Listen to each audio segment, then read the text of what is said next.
오늘 함께 읽은 말씀을 가지고 믿음이 강한 자의 의무라는 제목으로 같이 말씀을 나누고자 합니다. 우리는 예수님을 믿는 사람입니다. 예수님을 믿는다는 것은 예수님이 그리스도이심을 믿는다는 의미입니다. 하나님께서 우리를 구원하기 위해서 하나님의 독생자이신 죄 없는 예수님을 그리스도로 구원자로 보내주셨음을 믿는다는 것입니다. 그리스도로 오신 예수님의 십자가와 부활 사건이 나의 죄사함과 영생을 위한 하나님의 사랑이었음을 믿는 우리는 믿는 자에게 영생을 주시는 하나님의 약속에 근거하여 구원을 받았다고 확신합니다. 그런데 문제는 우리의 구원이 하나님과 나와의 개인적인 관계에 머물지 않는다는 점입니다. 만약에 하나님께서 모든 사람 각각에게 직접 계시로 구원을 주셨다면 교회 공동체에 대한 부담을 우리가 별로 가지지 않아도 될 것입니다. 가만히 있어도 하나님께서 다 알아서 구원해 내실 것이기 때문입니다. 우리가 이미 알고 있는 것처럼 하나님은 직접 계시로 우리를 부르시지 아니하시고 교회 공동체를 통해서 불러내십니다. 이는 내가 구원을 받는 그 순간 교회 공동체의 일원이 되는 것이요 하나님의 구원 역사에 쓰임받는 존재가 되었다는 것을 의미합니다. 하나님은 그분의 말씀을 교회 공동체 일원을 통해서 증언하게 하시고 말씀이 증언될 때에 하나님의 영으로 듣는 자를 감동시켜서 새로운 영혼을 구원해 내시는 것입니다. 이렇게 해서 하나님의 나라가 계속해서 확장되는 겁니다. 그러므로 그리스도인의 믿음은 교회 공동체와 분리해서 생각할 수가 없습니다. 1절에서 바울 사도가 믿음이 강한 우리는 마땅히 믿음이 약한 자의 약점을 담당하고 자기를 기쁘게 하지 아니할 것이라고 한 것에서 볼 수가 있는 것처럼 믿음이 강한 자는 교회 공동체 안에서 믿음이 약한 자의 약점을 담당하여야 한다는 것입니다. 믿음이 강한 자라는 것은 교회 공동체를 세우기 위해 믿음이 약한 자의 약점을 담당하여 내적으로 선을 이루고 외적으로는 덕을 세워나감으로 교회 공동체를 든든하게 세워나가는 사람임을 알 수가 있습니다. 혼자 아무리 내가 믿음이 강한 사람이라고 할지라도 스스로 그렇게 생각한다고 해서 믿음이 강한 사람이라고 하지 않고 교회 공동체를 든든히 세우기 위하여 약한 자의 약점을 담당하여 선을 이루므로 교회 밖에 또한 드러나는 여러 상황에 덕을 세워서 주의 피로 값주고 세우신 교회 공동체를 든든히 세워나가는 그 사람이 믿음이 강한 사람이라는 거죠. 믿음이 약한 자라는 것은 예수님을 그리스도로 믿는 믿음을 가지고는 있지만은 누군가의 도움이 있어야만 교회 공동체의 구성원 역할을 할 수 있는 사람이라는 뜻이 됩니다. 건강한 교회는 믿음이 강한 자가 많아서 교회 밖에 더 많은 영향을 발휘할 수 있는 교회일 것입니다. 좋은 교회는 믿음이 강한 자가 믿음이 약한 자의 짐을 나눠줌으로 교회 구성은 전체가 분쟁이나 분리에 이르지 않고 그리스도 안에서 서로 깊은 유대감을 가지고 함께 하나님의 뜻을 이루어 나가는 교회라고 말할 수가 있습니다. 교회를 이루는 구성원들은 각각 개개의 특성이 다양합니다.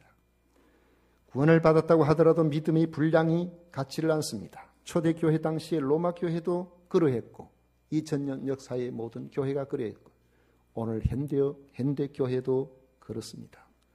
바울은 이런 교회 공동체가 건강하고 좋은 교회가 되기 위해서는 믿음이 강한 성도들이 감당해야 할 의무가 있음을 명시하고 있는 것입니다. 그리고 그것이 우리가 오늘 우리들이 받아들여야 될 말씀의 명령인 것입니다.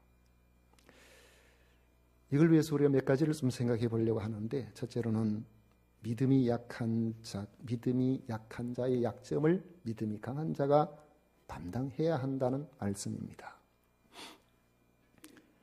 기원전 5세기경 그리스를 중심해서 유럽의 연안에 도시국가가 한 150개가 있었습니다. 폴리스라고 하는데 이 도시 국가라고 이야기하는 것은 그 도시 하나하나가 자체적으로 국가의 형태를 가지고 있었기 때문에 그렇습니다. 그런데 150개의 폴리스 가운데서 아테네와 스파르타가 가장 두각을 나타냈습니다. 이 아테네는 자유시민이라고 말하는 아테네 시민이 약 한 3만 명 정도가 되는데 아테네의 시민이 되기 위해서는 반드시 아테네 시민의 부모에게서 태어나야 됐습니다. 처음에는 엄마나 아빠가 한 사람만 아테네 시민이라도 태어난 자녀에게 시민권을 주었는데 나중에는 수가 많아진다고 수가 더 이상 늘어나지 않도록 엄마 아빠가 다 아테네 시민이어야만 거기에 태어난 아이에게 시민권을 부여했습니다. 그러니까 시민권자가 늘어나질 않았죠. 우리가 잘 아는 소크라테스 같은 사람은 아테네에 살고 있어 아테네에서 태어났어. 아테네 시민으로 그렇게 살았습니다. 그러니까 나는 아테네 시민이라는 이런 자부심이 강했는지 나라에서 그를 죽이려고 하는 그러한 계획을 알고 있으면서도 그는 아테네 시민으로 그 자리에 머물다가 독배를 마시고 죽었습니다. 그런데 아리스토텔레스는 아테네 시민이 아니었습니다. 그래서 그곳에 머물고 있으면서 그를 죽이려고 하는 사람이 있으니까 잽싸게 도망가서 생명을 부지했습니다. 어느 곳에서 태어나느냐 이게 굉장히 중요한 거예요. 그런데 소크라테스가 그곳에서 생명을 바쳐서 죽었지만은 우리가 그것 뭐 그렇게 큰 의미를 과연 둬야 되느냐 하는 그런 생각을 또 해볼 수 있겠죠. 그런데 아테네와 마찬가지로 그 당시에 도시국가의 최대로 강한 폴리스인 스파르타의 경우는 전체의 사람들이 한 24, 5만 명 되는데 그 모두를 통치하는 그러한 세력이 한 10,000명 정도가 채 되지를 않았습니다. 스파르타에 제대로 된 시민권을 가진 사람이 한 10,000명 정도 됐다는 것이죠. 그런데 스파르타는 군대로 강력한 전투력을 가진 군인으로 정평이 나 있는 도시입니다. 그들은 비록 수가 많지를 않지만은 그 당시의 모든 폴리스를 대표하는 그러한 힘 있는 나라가 되었습니다. 그런데 그들은 강한 군대를 만들기 위해서 자유시민으로 태어난 남자아이는 모두 전사로 키우려고 했습니다. 그래서 전사가 될 수 있느냐 없느냐가 태어난 아이의 운명을 완전히 갈라놓는 것이죠.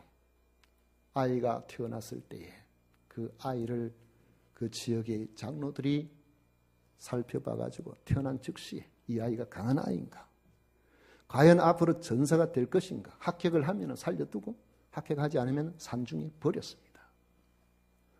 그래가지고 6살 때까지 그 아이를 부모가 키우게 했다가 7살이 되면 합숙훈련을 시킵니다. 기숙사에 보내는 거죠. 그곳에서 공부를 시키는 것이 아니라 강한 체력을 연마하는 것이 주된 일이 되도록 그렇게 만들었어요. 5년이 지나고 12살이 되면은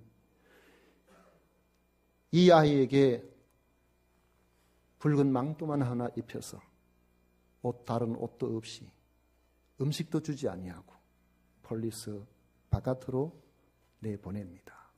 그러면은 그곳에서 그는 아주 격렬한 그런 환경 속에서 덥든지 춥든지 그는 스스로 알아서 음식도 주지 않으니까 그렇게 알아서 바깥에서 노숙을 하면서 생존을 합니다. 20살 때까지 생존 훈련을 한 겁니다. 그래서 살아남는 사람이 20살에 군인이 되는 것이죠. 그래서 이렇게 강한 이런 스파르타에서의 이 군인은 그 전투력에 있어서 한 사람이 10명 이상을 당할 정도로 굉장한 용명을 가졌다고 알려져 있습니다. 우리가 여기서 보면은 아테네에서도 태어날 때에 반드시 자유시민인 부모 밑에서 태어나야 그곳에서 시민이 될 수 있죠.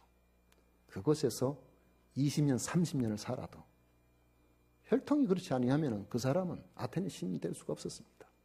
스파르타에서는 아무리 그가 자유시민의 부모 밑에서 태어난다고 할지라도 건강이 좋지 못하면 그는 더 이상 생명을 유지할 수가 없습니다. 산중에 버리는 이 아이가 어떻게 스스로 생명을 유지할 수가 있겠습니까? 제가 만약에 스파르타에서 태어났다면 태어난 지 사흘 만에 아마 어떻게 됐을 것 같습니다. 약한 자는 살아남을 수가 없었던 거죠. 그런데 교회 공동체는 믿음이 약한 자라고 필요 없다고 버리라고 하지 않습니다. 오히려 믿음이 강한 자는 약한 자의 약점을 담당해야 한다고 말하고 있는 것입니다. 이것은 하나님께서 구원받은 그리스도인들에게 주신 사명이요 믿음을 가진 자의 숙명입니다. 예수님을 그리스도로 믿어 구원을 받았다는 것이 우리에게 영생을 얻는 기쁨이지만 한편으로는 교회 공동체를 세워나가기 위한 의무를 부여받았다는 것을 뜻하는 것입니다. 요즘은 사람들이 함께 엮이는 것을 좋아하지 않습니다. 내 짐도 무거운데 다른 사람들과 엮여서 고통받기 싫다는 것이죠. 그래서 요즘은 결혼도 잘 안 하려고 하죠. 과거에는 태어나면 청년이 되고 하면 무조건 결혼을 해야 되는 줄 알았는데 요즘은 나 혼자도 살기 어려운데 어떻게 가족을 부양할 수 있겠느냐고 해서 청년들이 결혼의 꿈을 별로 갖고 있지 않는다고 말하고 있습니다. 주변 분들과 이야기를 해보니까 나는 자연인이다 하는 그 프로그램을 즐겨보는 분들이 생각밖에 많더라고요. 산중에 들어가서 사는 사람의 이야기를 아주 잔잔한 르포 형식으로 보여주는데 2012년부터 지금까지 이어지는 장수 프로그램입니다. 그런데 보통 종편에 시청률 해봤자 1%, 2% 여기 왔다 갔다 하거든요. 그런데 이 종편에서는 드물게도 40대 남녀 시청률 1위를 기록하는 것이 바로 나는 자연인이다 그래요.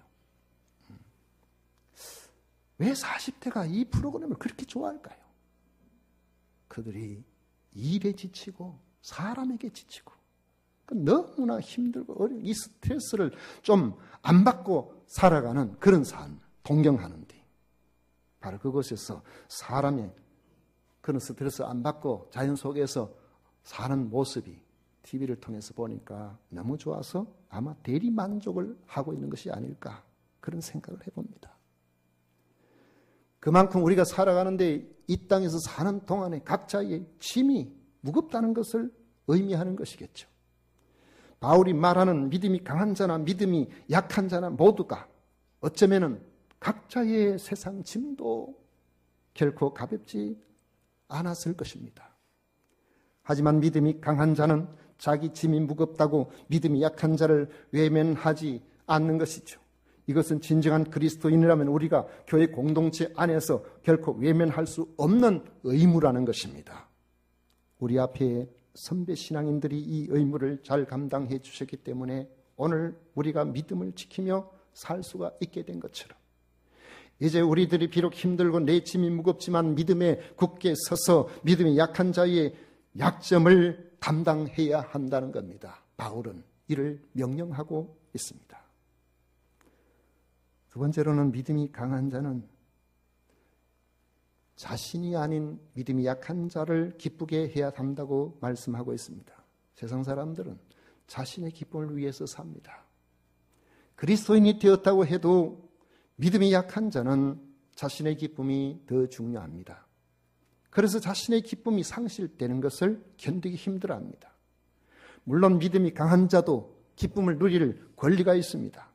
믿음이 약한 자가 상심되지 않도록 자기 그 권리를 위해서 전적으로 살려고 하지 않을 뿐이죠. 자신의 기쁨보다 약한 자의 기쁨을 더 중요하게 여기고 살아야 한다고 말씀하고 있는 겁니다. 믿음이 약한 자는 마음의 상처를 잘 받습니다. 잘 걸려 넘어집니다. 막혀진 일에 지속적으로 감당하지를 못합니다. 믿음이 강한 자는 이런 사람의 약점을 담당해야 하는데 그 밑바탕에 그들을 기쁘게 해주려고 하는 마음을 가지고 있어야 한다는 것입니다. 만약 자기 기쁨을 우선하면 결코 지속적으로 그들의 약점을 담당해 줄 수가 없기 때문입니다. 우리가 지난 세월 우리의 신앙생활을 살펴보면 낙심해 있을 때에, 내가 시험에 들어있을 때에 기도해주고 관심 가져준 분들이 있었음을 기억합니다. 그런데 당시에는 고맙지를 않았습니다. 그래서 마음에 상처가 될 일도, 될 그런 말들도 많이 했었고 매정하게 찾아오지 말라고 말하기도 했습니다. 그러나 세월이 흘러서 생각해 보니까 그분들이 그렇게 고맙게 느껴지게 된 겁니다. 내게 관심을 가져주지 않는다고 자신이 아쉬울 것이 뭐가 있겠습니까? 반기지도 않는 사람, 매정한 말을 하는 사람에게 무엇 때문에 시간을 내어서 자꾸 찾아와 주었겠습니까? 자신의 기쁨 때문이었다면 아마도 금방 그만두었을 것입니다. 그러나 포기하지 않는 것은 내가 회복되어서 기쁨으로 신앙생활을 하는 것을 그들이 보기를 원하였기 때문에 시간을 내어서, 물질을 내어서 박대를 무릅쓰고 그렇게 최선을 다한 것이죠. 세월을 지나서 보면 미안하기도 하지만 내가 든든히 서 가는 이 모습을 그들은 지금도 기쁨으로 생각하고 있을 것입니다. 믿음이 강한 자는 자기의 기쁨을 위해서가 아니라 믿음이 약한 자를 기쁘게 하기 위해서 그의 약점을 담당해 주어야 한다는 것입니다. 세월이 흘러서 내가 회복되었을 때에 나는 믿고 있어도 그들은 그것을 자기들의 기쁨으로 삼기 때문입니다. 세 번째로는 우리는 그리스도를 본받아야만 이 일을 할 수가 있습니다. 믿음이 강한 자가 믿음이 약한 자의 약점을 담당하고 그들을 기쁘게 해야 할 직접적인 이유가 있어요. 바로 주님이 그렇게 하셨다는 겁니다. 3절에 본 바울은 그리스도께서도 자기를 기쁘게 하지 아니하셨나니 기록된 바 주를 비방하는 자들의 비방이 내게 미쳤나이다 함과 같으니라고 합니다. 우리는 그리스도의 사람입니다. 그리스도로 말미암아 구원을 받았고 이제 그리스도를 본받아 살아가는 그리스도인이 되었습니다. 그리스도께서는 자기를 기쁘게 하지 아니하셨습니다. 하나님과 동등되시는 분이시면서도 우리같이 인간의 몸을 입고 오셨고 지극히 부유한 분이시면서도 우리 부요를 위해서 친히 가난하게 되셨습니다. 많은 비방과 박해로 죽음에 이르게 됨을 알고 계시면서도 우리의 구원을 위해서 기꺼이 십자가를 지셨습니다. 시편 69편 9절을 인용한 주를 비방하는 자들의 비방이 내게 미쳤나이라는 이 말씀은 그리스도께서는 사람을 기쁘게 하기 위해서 모든 비방과 모욕을 참으며 십자가에서 죽기까지 고통과 아픔을 감수하신 사실을 드러내는 그런 말씀입니다. 이처럼 그리스도를 본받아 따르는 사람은 때로는 오해와 중상 시기를 받는 일이 있다고 할지라도 주님이 그리하신 것처럼 연약한 성도의 약점을 담당함으로 끝까지 견뎌내야 하는 겁니다. 힘이 들 때, 그만두고 싶을 때 그리스도인은 자신을 구원하신 그리스도의 고난을 생각하면서 주어진 그 의무를 끝까지 감당해야 한다는 것입니다. 그런데 이를 위해서는 우리의 의지에 맡겨서는 안 됩니다. 하나님의 말씀을 붙들어야만 됩니다. 우리는 스스로의 힘만으로는 타인을 유익하게 하는 그 삶을 잠깐은 할 수 있어도 지속적으로 해나갈 수가 없습니다. 각자에게도 세상심이 있잖아요. 우리도 다 자존심이 있잖아요. 우리가 그리스도를 본받아 살려면 자기 의지를 믿으면 안 된다는 것입니다. 어떻게 해야 연약한 성도의 약점을 담당함으로 선을 이루고 이 교회 공동체에 덕을 세울 수 있는 이런 삶을 살아갈 수가 있겠습니까? 하나님의 말씀에 붙들리는 수밖에 없는 겁니다. 하나님의 말씀에 붙들리지 아니하면 불가능하다는 사실을 우리가 인정해야만 합니다. 4절에 보면 무엇이든지 전에 기록된 바는 우리의 교훈을 위하여 기록된 것이니 우리로 하여금 인내로 또는 성경의 위로로 소망을 가지게 함이니라 했습니다. 하나님의 말씀에 붙들리면 우리로 하여금 말씀이 인내할 수 있게 하고 하나님의 말씀이 주는 위로로 우리가 낙심하지 않고 지속적으로 소망을 가지게 되는 것입니다.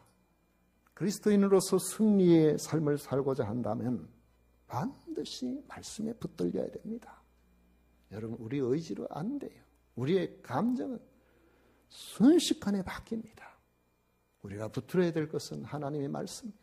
하나님께서 이렇게 말씀하셨으니까 내가 참고 견디고 그 안에서 위로받고 그렇게 나갈 때에 하나님의 사람으로 끝까지 감당할 수가 있는 것입니다. 하나님의 말씀에 붙들리기 위해서는 우리가 삶의 우선순위를 말씀이 있는 곳으로 가야 돼요. 예배에 성실해야 되고요. 제가 목회적 경험으로 볼 때는 우리 인생의 비바람이 몰아치게 될 때에 말씀에 붙들려 있는 사람은 웬만하면 견뎌내고 이겨내더라고요. 통계적으로 이렇게 본다면 다 그런 건 아니지만은 여러분, 저 내 말 하나 이렇게 생각하시지 말고 들어보십시오.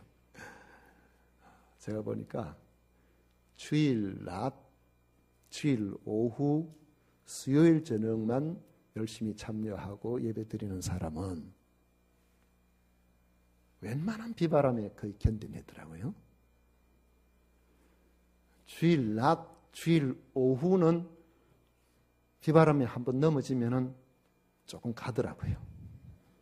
근데 주일 낮 예배만 드리는 분은 비바람이 한번 몰아치면 몇 달 가는 경우가 많이 있어요. 여러분, 하나님과 더 가까이 되시기를 바랍니다. 하나님과 더 가까이 된다는 것은 하나님의 말씀에 가까이 가는 거예요. 하나님의 말씀에 가까이 가면 하나님께서 계속해서 근거하시고 위로하시고 격려하시고 힘을 주시고, 그래서 우리가 자신도 모르게 점점 주님 앞에서 든든한 신앙의 모습을 갖추어가게 되는 것입니다. 우리 형편 처지가 여의치 않다면 하나님의 말씀을 지속적으로 읽고 묵상하고, 이상한 데 가서 배우려고 하지 말고, 여러분, 담임 목사가 모르는 자리에 가서 성경 공부한다면 100% 이단입니다. 그건요, 처음에는 절대로 말 안 하지 않아요. 나중에는 반드시 끝을 보면 압니다. 자, 이전에 한 분이 그랬어요. 저한테 찾아왔더라고요. 제가 그 가정에 세례 주고 주례하고 그래가지고 다 신앙생활을 하는데 어느 날 찾아와서 목사님, 마지막으로 목사님 한번 찾아뵙고 우리는 교회를 떠나려고 합니다. 왜요? 그러니까 저희들이 석 달 동안 지금 다른 데 가서 배우고 있다는 거예요. 배워보니까 그게 진리인 것 같다는 거예요.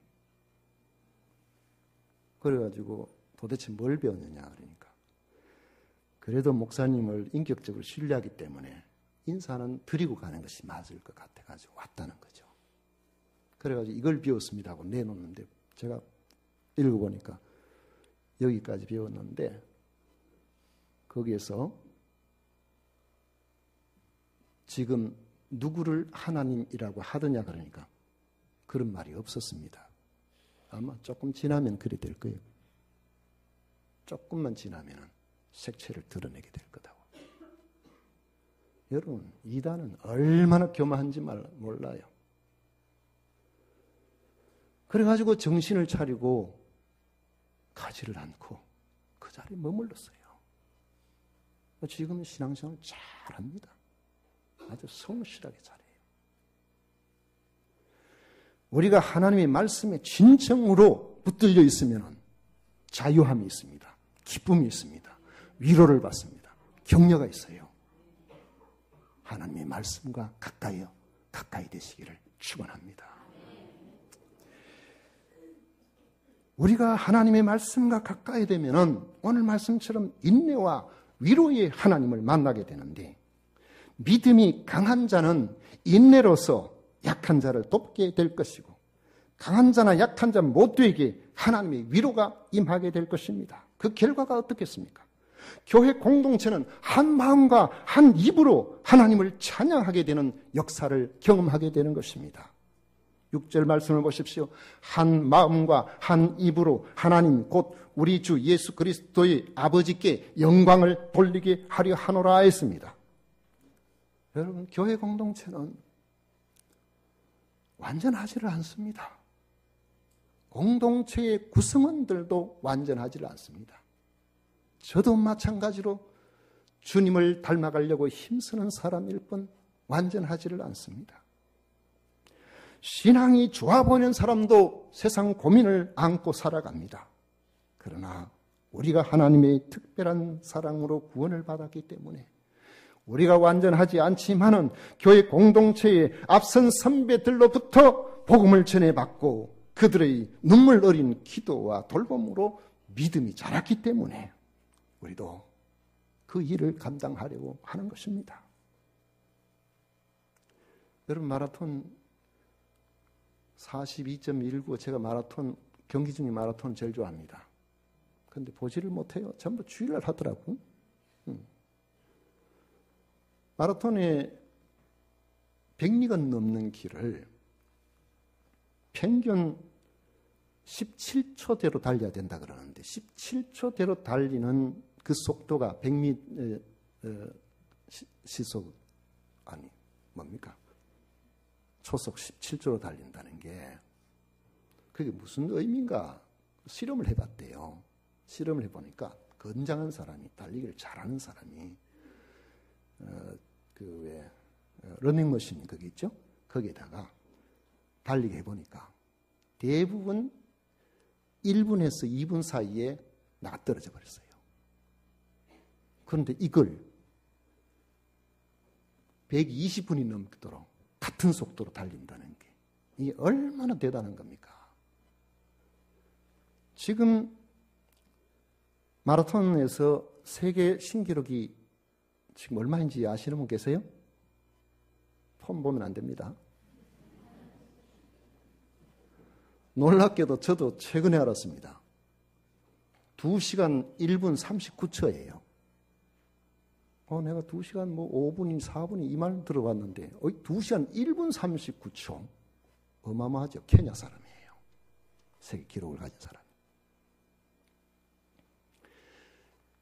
기록이 당겨질수록 2위 그룹과 거리가 멀수록 관중 속에서 뛰어들어오는 이 선수를 향한 환호성은 큽니다. 와, 마침내 기록을 경신하겠구나. 모든 사람들이 자리에서 일어나서 박수를 치면서 격려하고 환호합니다. 그러고 난 다음에 2위로 들어온 사람은 격려 박수 짝짝짝 쳐주죠. 여러분, 우리 주님께서는 지친 2등을 멀찌감치 따돌리고 힘차게 달려오는 1등에게 주는 박수보다 힘들고 지친 이들을 함께 부축하여 천성을 향하여 열심히 나아가는 지친 성도들을 더 귀하게 여기신다는 사실을 기억하시기를 바랍니다.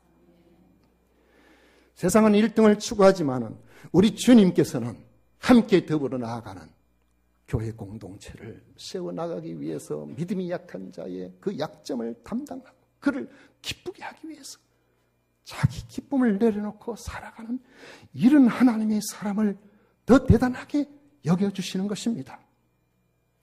우리 모두 주님의 말씀을 붙들고 그리스도를 본받아서 아름다운 교회 공동체를 이루어 나가심으로 오늘 주신 이 말씀에서 보여주고 있는 것처럼 하나님이 진정으로 영광을 받으시는 이런 귀한 성도들이 되시기를 축원합니다.